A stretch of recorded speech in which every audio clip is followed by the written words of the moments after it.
Look, moving too bossy, we don't tread softly, but not flossy, the streets that talk. All right, you guys, next story up, the Hollywood, the writer's strike.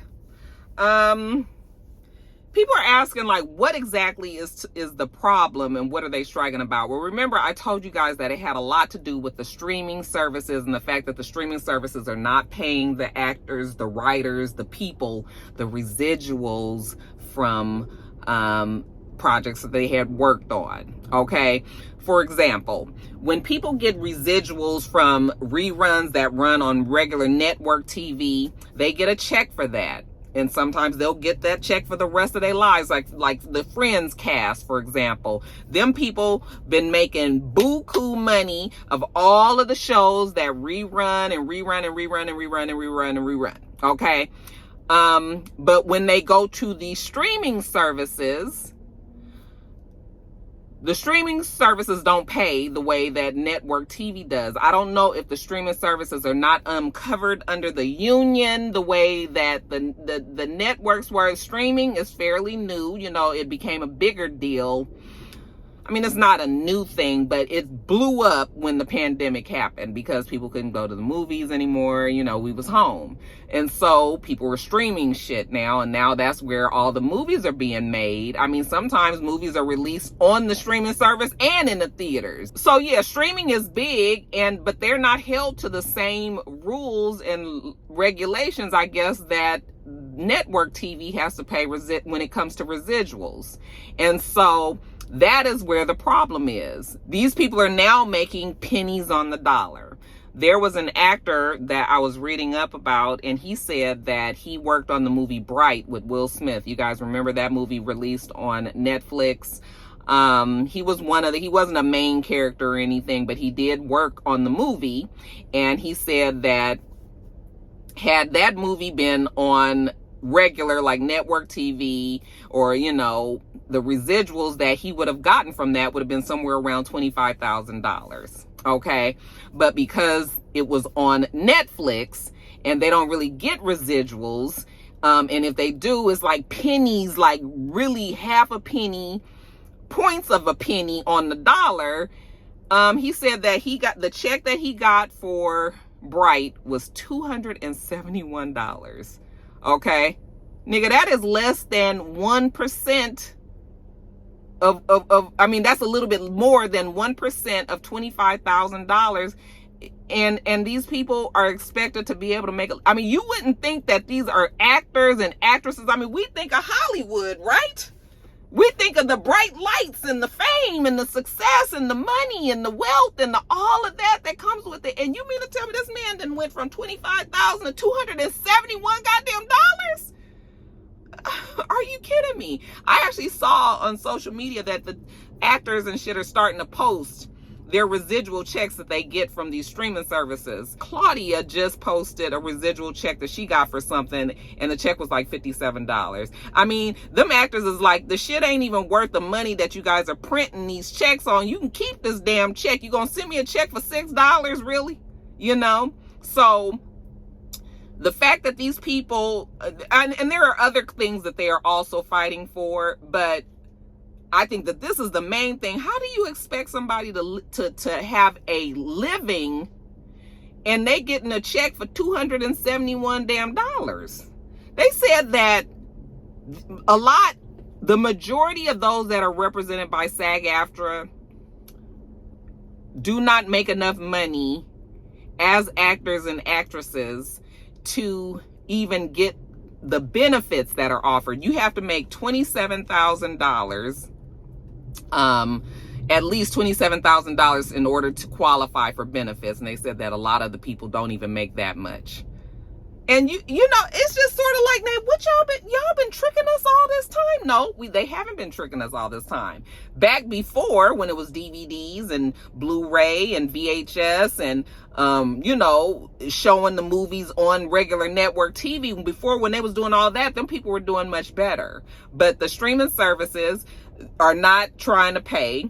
Then the fact that the streaming services will not, they hold their numbers very close because they don't want people to really know exactly how many people are watching, because we'll then really know how much of a fat cat that they are making off with. Okay? So they don't really give the streaming of, they'll just say that the movie does really well, or this is the #1 movie on their site or something like that. But they ain't giving you like true numbers. And there's a reason for that, because they don't want to have to pay. But this money is still being made. Where is it going? Where it's going into the pockets of the extreme top. And that's not fair. But that is how the world of capitalism here in the United States, that's how it works, you guys. But the acting, listen, we don't, not, and I don't mean this the way that it's going to sound, but we, the people, don't give a fuck about the writers and the production and all of that. We want to see the actors and actresses, but we also know enough to know that it takes a whole big ass team to make all this happen. So yeah, get these people their damn money. I mean, fuck, if you are, I'm a Marvel fan. If you sat there, well, you're supposed to be sitting there to watch the credits, because you got to watch the second and the third scenes. But when you sit there and look at all the people that work on that movie, I mean, you could be sitting there for 7 fucking minutes waiting for all of this to continue running. These people are working on these movies and they ain't paying these people a damn mess. They ain't got enough to, they said that the average writer makes $46,000 a year or something now. If the writers wasn't there to write it, who gonna be acting it? Who's going to be making this money? Like, you guys are forgetting the people that are needed to make things happen. But you know what? They was like, fine. The writers went on strike, but that wasn't enough. And so the actors went on strike. Let me read this quote, because I think I did put it in here. Yeah. Let me read this quote to you guys. What they want is a comprehensive plan for actors to participate in streaming revenue, since the current business model has eroded our residuals income. And they said that when they took that to the people, they simply said no. And I just don't understand how you just say no, and how do you even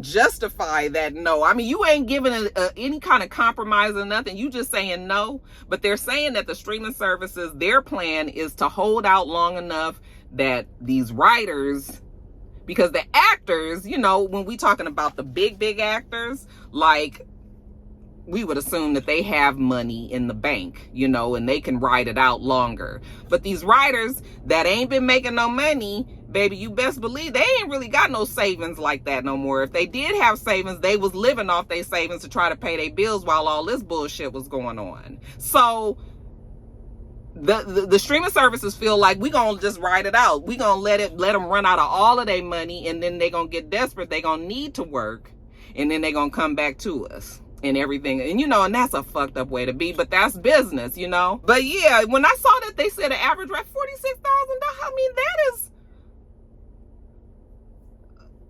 that's like just regular, nigga work for the government type position, This isn't a job that everybody can do. They are definitely needed. These studios and stuff, they need these people. So I don't know, but right now it don't look like, well, I guess the actors being added to this strike has helped tremendously. Okay, because now ain't nothing happening, and then now ain't nobody making nothing. But I kind of feel like the streaming services is feeling like, yay, we got enough money. We've been making so much money all this time. We can ride this out too, So I don't know, but I feel really bad for those that, sag after the actors, the writers. It's like, it don't make no sense. We know how much we spend going to the movies. And even though people don't go to the movies as much as they used to, people still do patronize the theaters. People still do watch, even on the streaming services. We watching that, so somebody needs to come up off the damn money. That's all I'm saying. I'm not mad. I'm standing with them too. Although I'm writing and performing my own shit here, because I ain't represented by none of them. But in spirit, you guys, I understand what they going through. And I want them to come out on top of this. Hollywood needs to be fucking ashamed of themselves. $27,000. that these people can't even get the damn benefits. They not even making $27,000 a year. A person that would have made $25,000 is now getting a residual check for $271. No. Nope. But we're going to see how it ends. It's going to be tough, though. It don't look like them streaming services trying to come up off of anything. But it's already lasted a long time. It's going to end up being longer than the longest. I think they said the longest running strike was 6 months or something like this, or 9 months, I think it was. I kind of have a feeling this one might last longer. Anybody out there that works in the entertainment industry, that knows way more about this, even if you are personally affected by this, hey, put it in the comments. We want to know more about it, and what else we can do to try to support. I hope you guys get your money, though, because it doesn't make no damn sense. But we're too bossy, we don't tread softly, but not flossy, All right, you guys, next story up. So Houston, my female Houston, my rock stars out there, I'm gonna have a talk with y'all, because what the fuck going on in Houston? They say that there has been a bacterial infection surge of syphilis amongst the women in Houston, in Harris County, Houston. And you guys, syphilis is a sexually transmitted disease. And if it's caught early, it's just a case of getting some antibiotics and maybe stop fucking a nasty ass person that you're fucking. Okay? If it's not caught, it can lie dormant, especially, this is women. It can lie dormant in a women's system. It can lie dormant in a woman's system for years and years, but it can affect your organs. It can affect your brain, your heart. You can go blind. You can go deaf. You can even die. Okay? So syphilis is nothing to play with. People need to be screened for it. And yeah, now that folks are being screened, they said that, yeah, it's a surge. They said it's 228% rise in the women that were tested in that county. There was a 9-fold increase in congenital cases in Harris County, Houston. And congenital syphilis is when a pregnant mother has syphilis and then she passes it on to her baby through the womb. Okay. And again, you can, this could affect your child. They can be blind, they could be deaf, they can have some deformities, they could be dead, they could be stillborn, so it's a serious infection, and for whatever reason it's on the rise. They said that they had 672 cases in 2022. That was an increase from the 295 that was reported back in 2019.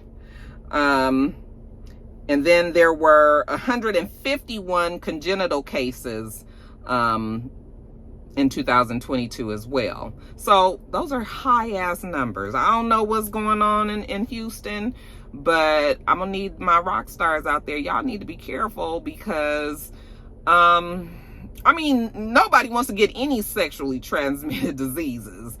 Once you get past trying to cure it and get it out your system, then you got to have another discussion about why the hell you got this shit in the first place, But y'all just protect yourselves out there. Get tested, get screened, get your medication if you have it. But yeah, and maybe you might need to be thinking about the partners, your sexual partners, or some of your sexual habits. And if it needs to be tweaked, then maybe we need to tweak it, because that's a whole bunch of folks. And be careful if you are going to Houston. I think Ashley said she was on her way down there. Yeah, please don't be down there, Ashley. Do not be down there and catching your ass some syphilis. Okay, y'all cover yourself. I'm sure Ashley is smarter than that, you guys. But yeah, y'all be careful out there. But make sure that you get screened, take care of your health, take care of your body, and get rid of them nasty motherfuckers. I'm just trying to get my nigga paid. We came from Section 8, and I knew I wasn't. Now, this video is all over the place. My phone keep cutting off. The battery is dying. Just a little bit of everything. Okay, next story up. Mama D versus Bambi versus Scrappy. Mama D, Mama named her Deborah Bryant, and Bambi, Mama named her Addie Benson, I believe. And then of course Scrappy, Mama named him Daryl Richardson. They have been in this, well, I think Scrappy hasn't really been in it, but it's mostly been between Bambi and Mama D on social media. I'm sure probably in real life is a whole bunch of shit going on there, but what we see is Bambi and Mama D going back and forth over this divorce that Bambi had, you know, with Scrappy. Now, listen, shit happens in divorces. They are rarely pretty, all right? When it's contentious the way that Bambi and Scrappy's divorce has been going, nobody needs the mother-in-law to be on social media making shit worse. It's already hard enough. They have young kids, they have stuff together, you know, they have got, you know, and this is a marriage that's breaking up. So that shit is sad already. But then when you get an ignorant ass mother-in-law who just continues to meddle in her son's life. Now, this is not nothing new for Mama D. We've seen her run off all of Scrappy's women. Erica, the Diamond Girl, Bucky and her hair, Bucky and her hair is the only one that Mama D seemed to have liked, but she didn't like Diamond, she didn't like Erica, she don't like Bambi. You know, Mama D is just in it, and really at the end of the day, Scrappy is a grown-ass man, and yeah, we know you love your son and everything, but you need to not be in his shit, okay? Your kid, we all as parents know the fucked up parts about our kids as well, okay? And so Mama D has to know that there are some faults of Scrappy that are not the most becoming, okay? That he, you know, nobody is perfect. So you trying to make it seem like Scrappy is just doing all of this that he's supposed to do. Like, girl, no, Scrappy is wrong in his ways. I'm sure Bambi is wrong in some of her ways. Scrappy is wrong in some of their ways. But they don't need Mama D to be added into it. So I get annoyed with seeing her always in it. It's just sort of like, girl, even if you don't like your daughter-in-law, just leave it alone. Scrappy, first of all, with the things that we found out about Scrappy, how he was raised, his mom was running a whorehouse while, you know, she had her kids there and making them stay in the room with her so that the hoes can be in the other rooms and fucking men coming in and out and drugs and shit. Like all of the stuff, Scrappy has a lot to deal with from his past, okay? We saw him open up a lot on Love and Hip Hop and talk about, you know, how hard it was for him to get past some of those things of his youth. And I honestly believe that Scrappy probably needs to be by himself. Erica told us a long time ago that Scrappy cannot be by himself. She says that he has a fear of being by himself. This is why he goes from relationship to relationship to relationship, from woman to woman to woman, or women's with an S on the end. Like, you know, but he never really takes the time to really just be by himself. And I really honestly feel like with the things that they've told us, that Scrappy could stand to be by himself and get his shit figured out. I mean, I could even say that him and Bambi might be able to make it back to each other. It never feels like that when you thick in the middle of it. But once everybody gets past whatever the hangups are, some healing happens, maybe they can make it back to each other. Because I really did feel like they loved each other. But, you know, Scrappy also said that Bambi was mean, which I can totally see.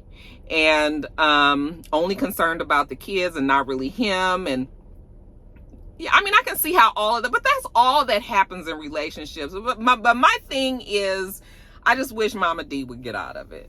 It's just not your business. And now she's out there, this latest video that she put out, saying that Bambi had lied to Medicaid and had the babies for free on Medicaid, and, you know, how she could get in trouble and go to jail for that, you know, for defrauding the government. And I was just like, so you want the mother of your grandchildren to go to jail? You have a son who, I don't know if, I mean, you want to take the mother away from her kids. Why didn't Scrappy pay the damn Medicaid bill to have a baby? You know, why did they have to lie about it? Was there not any money there? Like, you're bringing more interest, and you're bringing more attention to where Scrappy may have even, you know, not done what he should have done. Okay? And Bambi do that enough on her own, because on the show, she apparently done told the people that, you know, Scrappy don't be paying the rent. When, you know, we thought, first of all, we thought they owned that house. I remember when they first moved into that house and they showed it. It was right before the pandemic. And remember, they showed when the show ended up ending at the pandemic, you know, when everything was weird and they just cut everything, all the shows and everything. We saw, how many times I say everything? We saw when the kids were inside and Mama D went and looked through the window, you know, and waved at the kids. Like, they couldn't see them, but they still was able to see them and all. We thought that they bought that house, but no, they did not buy that house. They are just renting that home. So apparently on 11 Hip Hop, she was telling her friends that Scrappy don't be paying the rent, you know, and that she be having to cover his rent and pay, and, you know, it just got to be so stressful. You got these 3 kids. You don't know if the nigga gonna pay the rent or not. Like, it's too unstable of an environment. I mean, I would think that any parent, any mother would want to make sure that her kids at least have a roof over their head, right? Lights, water, food. And Scrappy wasn't holding up his end, so they apparently split the rent, and he would not pay his rent on time. Now, I know there's a video there that Scrappy is on some podcast and he's showing his receipts very proudly, saying how, you know, he did pay even though it's late. See, this is the mentality why black folks be having fucked up, well, not just black folks, people period be having credit that's fucked up. I can't tell you how many times I got to tell my kids, like, do not create bills for yourself. If you have the money, pay for it. I know that don't make sense to you right now, but I'm telling you, please protect your credit, okay? Because why are you paying late if you have the money? Now, maybe there's money issues there, but when you have kids like this, you got to do everything you can to make sure that their home is secure, right? So the least that you can do is fucking pay the rent. Okay, the 1st to the 5th. But Scrappy was on that video saying how he paid late. You know, I paid late here. You know, you see that one was late, so I had to pay it twice. That would let you know right there that he was paying twice, because he probably was paying the following month early, but paying the late month very, very late. You know? I don't care what people say. That is not cute to be on a podcast and be saying how I just pay late. No, that is not cute. Landlords do not want to get their rent late. Now, I you know, remember I had that special assignment? I can tell you guys now. I was working in evictions, and I can tell you that there are so many people out there that are taking advantage of the system and not paying. You know, the pandemic, it raised a whole bunch of problems. I'm sure those out there that own property, that rent, I'm sure you guys know what I'm talking about. But these landlords have tenants that ain't paid in months and months and months. These landlords want their money. And even if you're going to continue to pay late, but you still pay, but you paying late, let that lease run out. Do you think that they're going to continue to have you there? No, they're going to be like, you got to go. This is here in Georgia, at least. They ain't got to renew no lease. They can tell you that you got to go, and then they can evict you. Okay, so Bambi was right for feeling the way that she was. I thought it was very stupid and ignorant for people to be laughing and say, oh yeah, no, honey, even late is still paid. You got kids. Why are you worrying and stressing your baby mama like this? Can you at least just do that? Like, you know, so I didn't like that. And I had a whole bunch of people, I had said something along the lines of that shit is not cute. And it was a lot of people that was down in my comments on one of them posts, Neighborhood Talk or Shade Room or somebody. But it was a lot of people that was like, ain't they gonna get it late? They gonna get it late. What is wrong with you guys? Y'all need to do better. Your credit is important. And I know you guys are young. A lot of you guys are young and you just don't realize that now. But you can have all the money. You can have a whole lot of money. But if you ain't got no credit, or if you don't have good credit, you can't do things. Your money, even though you would like to think so, cannot pay for everything. I don't want to go off on no tangents or nothing. I'm just saying, I don't think none of that is cute. The fact that he's bragging that he's paying the rent for his family, whether or not he's there, you know, on time or not. That shit ain't cute. But yeah, getting back to Mama D, I'm just so over Mama D. You are too old for this, okay? Too old. Get out of the boy's business. Leave Bambi alone. Then I'm going to tell Bambi to stop responding to your old mother-in-law, okay? Stop it. And then I'm going to need Scrappy to get in there and say something. Because Scrappy don't say nothing. He just letting Bambi and Mama D just be out there just doing all kind of saying and going and doing and all that. Get control of these women in your life, Scrappy. Okay? Fix the problem. Ain't nobody saying you and Bambi got to be together. But be a man. And take care of your family. And don't stress the woman out to the point where she don't know if she gonna have a fucking roof over her head. That is not cute. Not cute. Not cute. But yeah, I'm tired of Mama D. I'm kind of tired of Bambi too. And very sick. Been sick of Scrappy though. Been sick of Scrappy. Child, we gotta do better. That's all. Next story. Since the second grade, man, I swear my time is coming because I'm never late. Came from broken. Okay, you guys, so this here is a follow-up story on the John Amos versus Casey Amos versus Shannon Amos story. So remember I told you guys that the daughter, Shannon, she had said that her father was suffering from elder abuse at the hands of Casey, the son. We were all shocked to hear that because we would see them on social media. It was clear that John and Casey had a very close relationship. He was always on Casey's Instagram, and we just assumed that, you know, they had a close relationship and blopty blue. But the daughter said, and that is not the case, that there was a case of elder abuse, financial abuse, that he wasn't being tended to. He was living in filth and slop and not being fed, like just like all of these issues. And she ended up putting a GoFundMe out. Well, John Amos came out, said, you know, that he wasn't in the dire straits that his daughter said that he was. That he didn't feel like he was being abused by his son. If anything, maybe she was the abuser. But then he kind of pulled that back and said he's not sure if that's the word that he should be using. I think he said suspect. But you know, the thing about it that was hard to decipher was every time that John Amos would be making these type of statements, Casey was always with him. And that's the only thing that kind of troubles me a little bit. It's just sort of like, can we get John away from Casey just long enough to really talk to him and find out what's going on? But Casey is always there. So that part was a little concerning for me. But when the daughter came out, it was just like, okay, but Casey was saying, no, that's not true. John was saying, no, that's not true. But of course, like I said, he was always with his son. So you didn't know if he was really saying this from the heart or if he was feeling like he had to say it because this is the person that was with him at the time. But apparently, Shannon was very diligent in that. They did get rid of the GoFundMe. The GoFundMe was set up, she said, because they needed to pay his medical bills. He had been in the hospital and all of that, but he said that he didn't need that, so they got rid of the GoFundMe.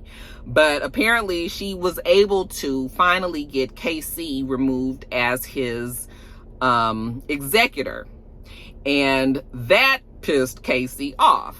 Okay, and I can imagine there's a whole bunch of other shit going on in the background that we ain't seeing because it's just like every day is something.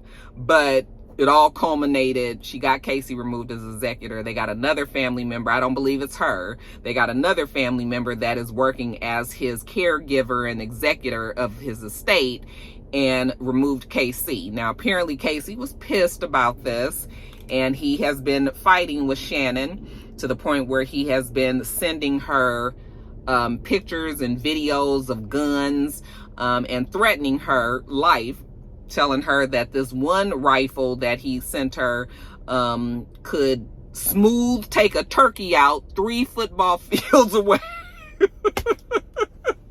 That shit is not funny. If you send me a fucking text like that, nigga, I am scared. Okay? Like, you are sending guns and shit. And then she said that the KC is diagnosed with bipolarism. And I mean, she ain't really sure if Casey just talking or one day Casey gonna get a hair up his ass and come do it. So they arrested him. She got him arrested, which is so sad. Okay, but I guess you can't really attach logic to you know, saying that this is brother and sister when you talking about killing me and shooting me from across the damn football fields and stuff. Like, now you can't even start pulling the relationship and the brother and sister card. Now you just got to be like, this nigga might come kill me. She believes that he was going to hire somebody to kill her. He may have, you know, he may have said that in some of his text messages and things that he's been saying. But yeah, they had enough evidence apparently, and they arrested him for terroristic threats. So now John is supposedly in better hands. But yeah, there's a video that I just saw where he ended up checking himself out of the hospital. And again, Casey right next to him. He checked himself out early against the doctor's wishes. And so this video that I saw was of either a nurse or somebody from the hospital staff trying to convince him to stay. Now, you know that the hospitals are so big on putting your ass out. Like, they ain't really trying to keep you up in there because they're overcrowded, they're overworked, they don't have enough staff. Okay, COVID is still a real thing out there, along with all these other damn respiratory illnesses and things. So really, they don't want you to be in the hospital. So if you got an actual person coming out there and telling you, do not leave because we did not tell you this is going against what's going to be healthiest for you, then there is a reason for that. Okay.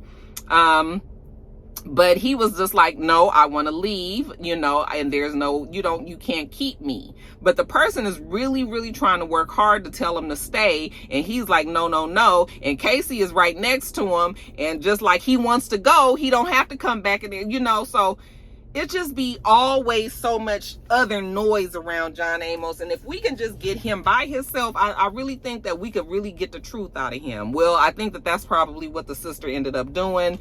And that's how they were able to get Casey removed off of the, removed as the executor. But he's upset about it.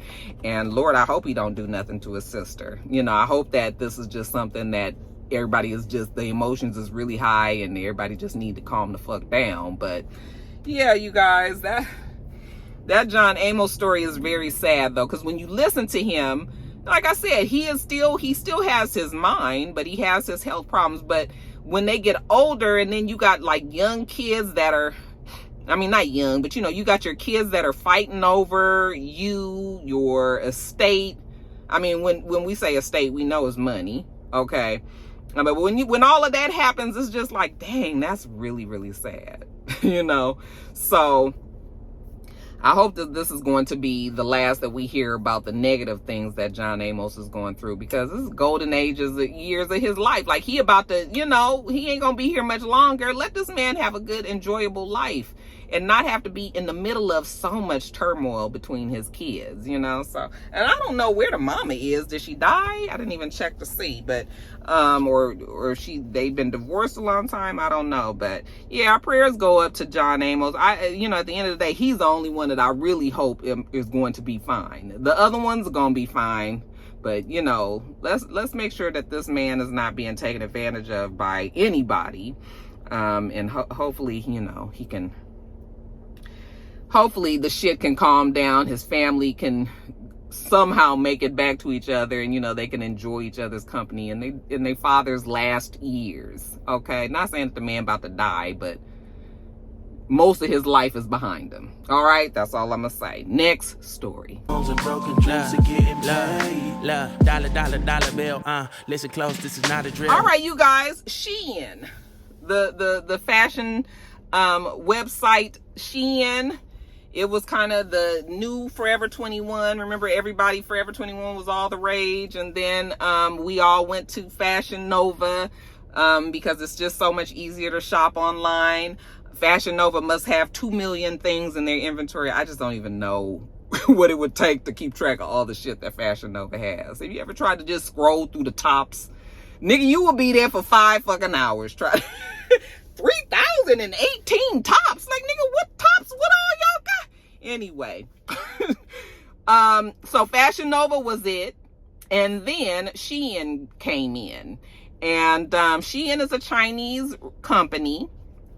And when they first came out, all I saw was people like not even being sure, like it was either hit or miss. I think Temu or Temu, what the name of it? I can't think of what that thing, but that's the new Shein now. It's like Temu, Temu. Y'all know what I'm talking about? Anyway, Shein is, when they first came out, like the clothes was unreliable, the sizes were wrong, like all of that. But like anything else, once they start getting enough money and start investing their money like in better seamstresses and all of that, you know, then they became a little bit more reliable. It used to take like a month and a half to get your shit. You be done forgot that you ordered it, and then all of a sudden it showed up. Now Jada orders from them all the time, you know, a few days and her shit is here from China, you know. So yeah, Shein has done a lot to make sure that their company has progressed and done much better. But they have been charged with RICO charges. You guys, yeah, racketeering. That's usually reserved for organized crime. Well, there's a lawsuit in California that have been brought about by 3 fashion designers. They didn't say their names, but they have brought this case about. They said that Shein, the level of copyright infringement that they do from stealing the designs of different fashion designers, like well-known established fashion designers, newcomer fashion designers, anything. Like, they say that they do it so aggressively and are so organized with it that it's almost like an organized crime, even though there's no drugs or anything like that involved. At least I don't believe that they think anything like that. But they're just like, no, they are way too aggressive in the way that they steal from people.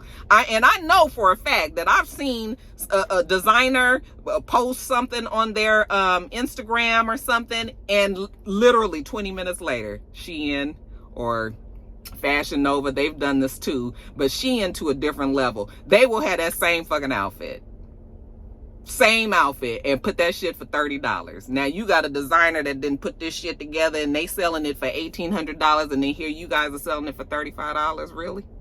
So yeah, they sick of that. And I'm talking about literally that same day they will have that outfit. Okay, I've seen it a number of times that people just cannot believe how quickly they moved.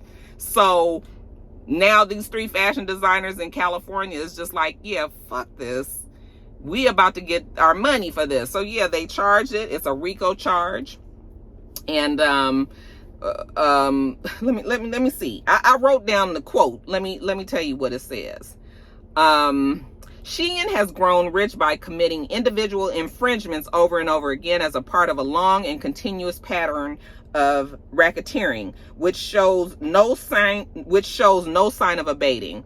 In an organized effort to create as many as 6,000 new items per day, Shein uses a Byzantine shell game of a corporate structure to rip off designers, a coordinated illegal operation that can best be combated through the use of RICO statutes. So yeah, apparently, yeah, Shein, and honey, they obviously have some very talented seamstresses there that can just really kind of look at an outfit and be like, okay, I can make the same thing happen for a way lesser amount, you know, cheaper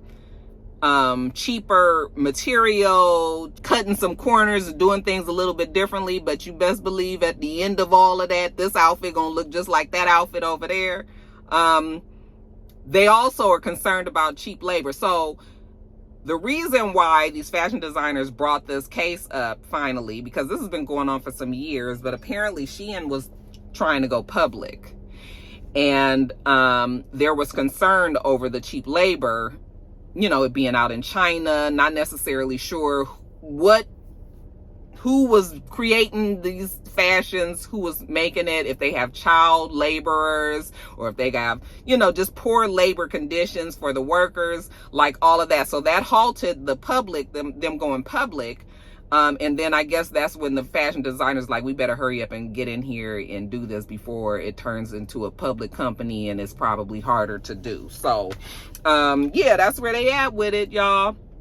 And Shein, of course, is saying that they take this matter very seriously and they're going to defend themselves because, yeah, that they are not doing that. But we have all seen, I can tell you how many videos I've seen of like new or, young fashion designers that are just trying to get off the ground, and they come up with something that's really cute. And then the next thing you know, Shein got it. And because Shein has way more eyes on them than these fashion designers, yeah, they may show up on a blog complaining or something, but people are still going to go to Shein, especially if it's something that they can't afford, but they want the look. Yeah, the people mad. The people is mad about it. So we'll see what happens. I mean, it's not gonna benefit us though, because we still shopping at Shein and fashion. Well, I haven't been able to bring myself to order from Shein because I still don't trust it from when I used to hear all of them horror stories when they first came out. But like I said, Jada orders from them all the time and she loves them. So I'm just gonna stick with Fashion Nova. That's gonna be my ordering, if I'm gonna do something like that. But yeah, you guys, Shein, honey, got a RICO charge on them. They said that they go by the laws of the land. Wherever they sell their stuff, that's the law that they go by. And since they sell here in the United States, and they try to adhere to the laws here. And so that means that they shouldn't have child laborers or having like, unworkable labor conditions and all of that. So they're going to cooperate and they're going to try to clear their name. But I know for a fact she ain't been copying shit for a long time, so we gonna see how that turns out for him. What y'all think? Cause hungry trying to get a meal. I've been in light, who gon' pay a bill? I've been in action, been in traction, surplus. All right, you guys, next story up. So Tupac Shakur, you guys. Tupac Shakur was killed back in 1996. September 13th, he was shot. No. September 9th, 7th, 6th, somewhere in there, he was shot. But he didn't die until September 13th. I remember because that is my friend Tanya's birthday, and we were all going out for her birthday. And I remember very clearly hearing on the radio that he had just died, and we were just devastated. But he's been dead since 1996.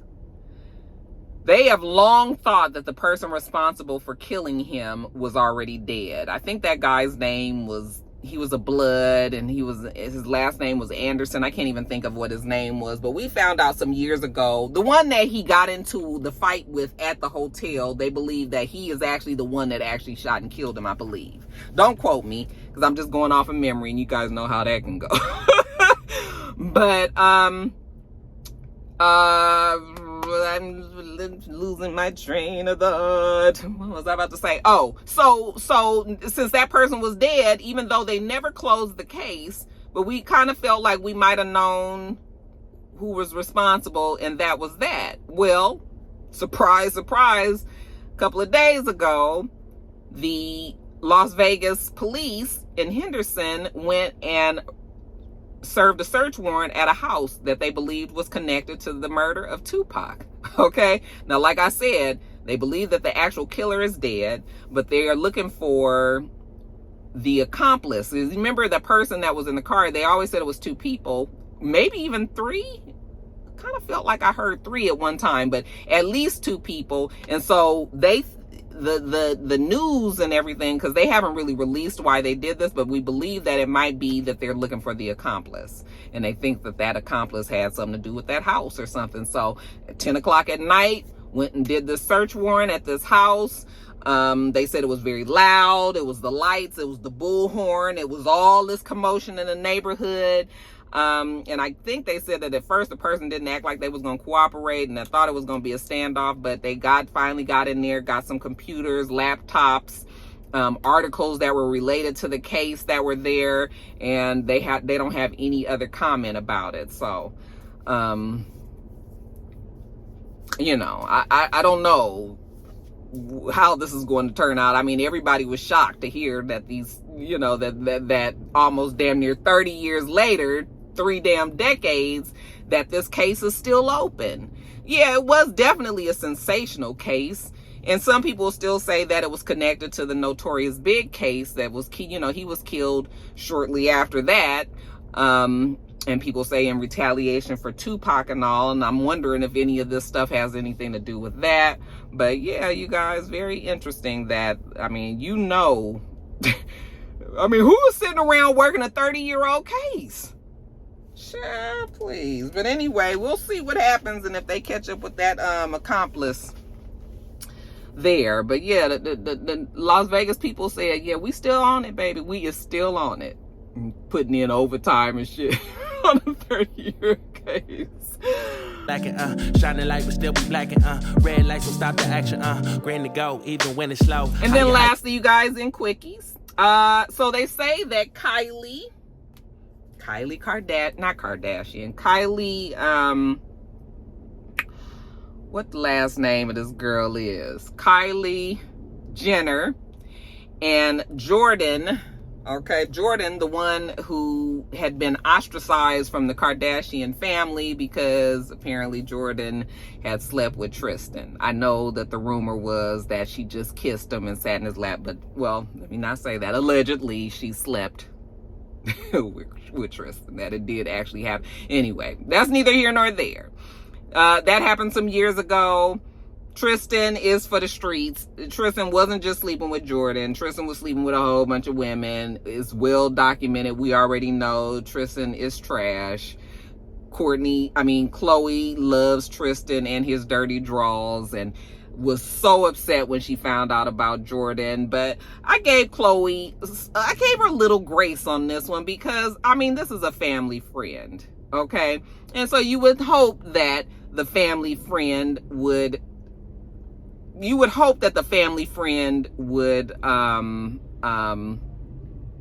at least respect your relationship enough to not mess with your man.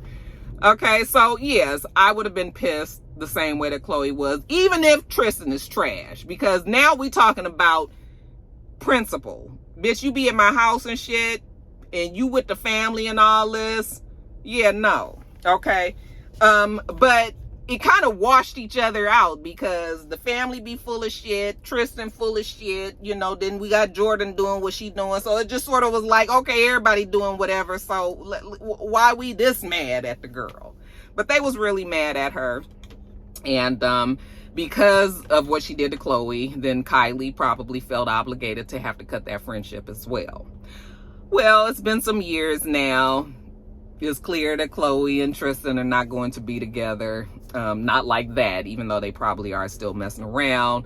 But, and Kylie wanted her friend back. Now, I don't know how the reunion came about, but the two were seen going into a restaurant together, all smiles, happy, ate together and left together, and we can assume that these two are friends now. Nobody's saying that they spoon coons, and nobody's saying that they besties like they used to be. None of that.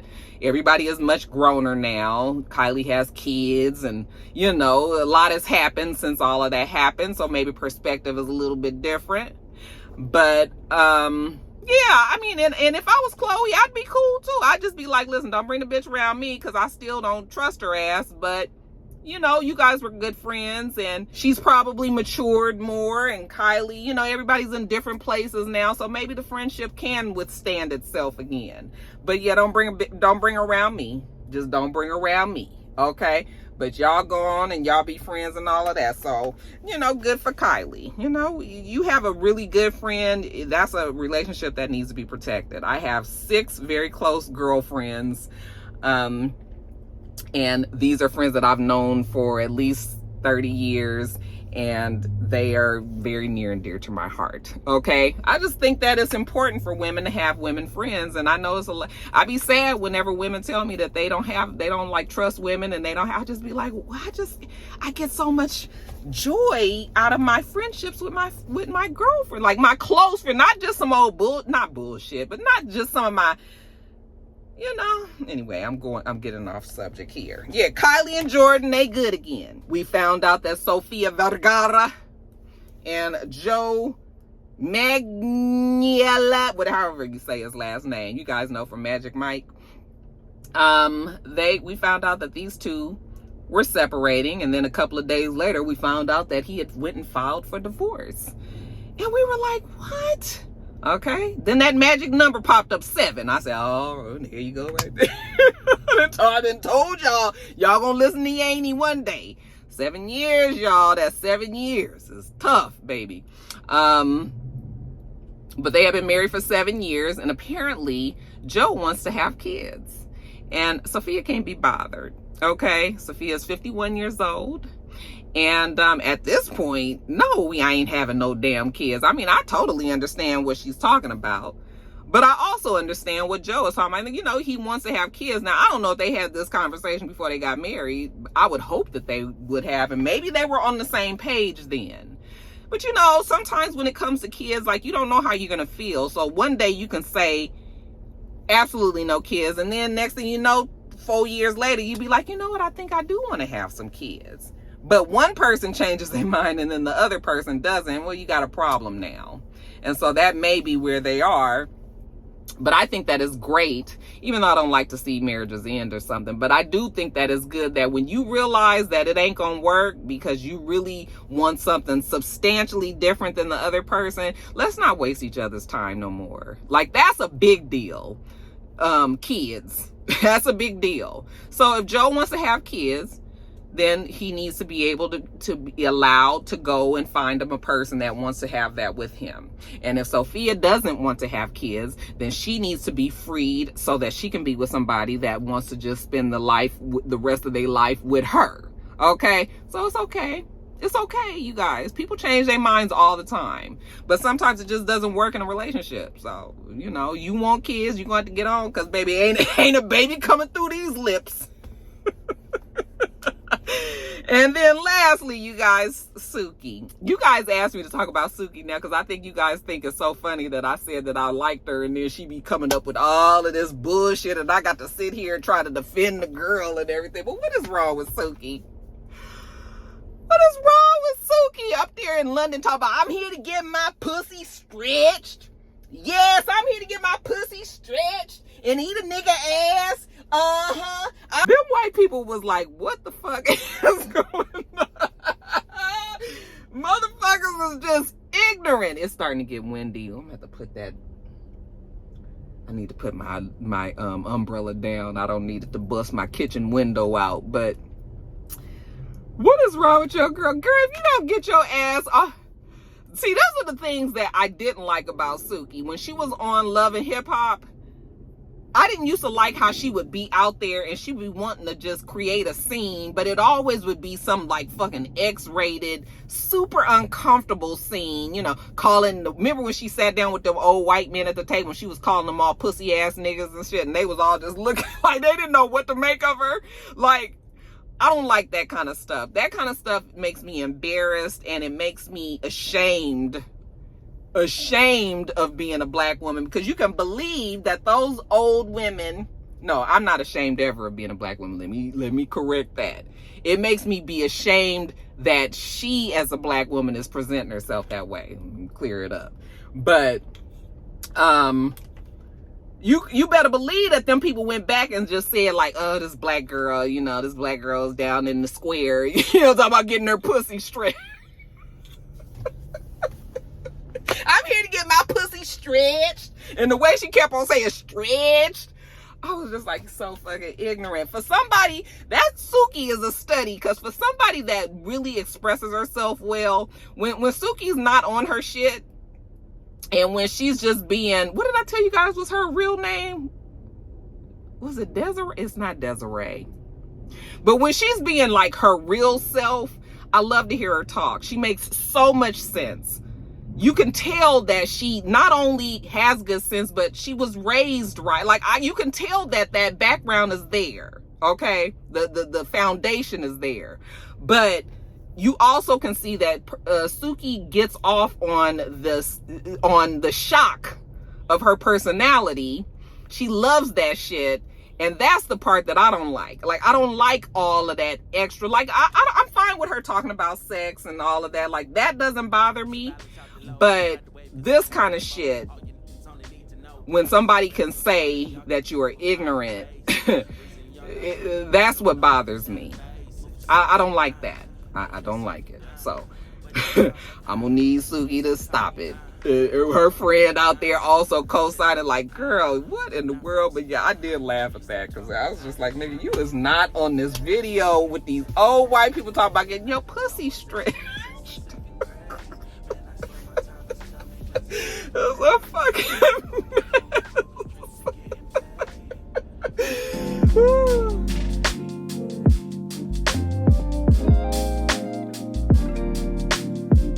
All right, you guys, that is it. Let me get off of here. Been out here for a long time. We do this every single week, so make sure that you thumbs up the video, comment, and subscribe, and make sure you come back.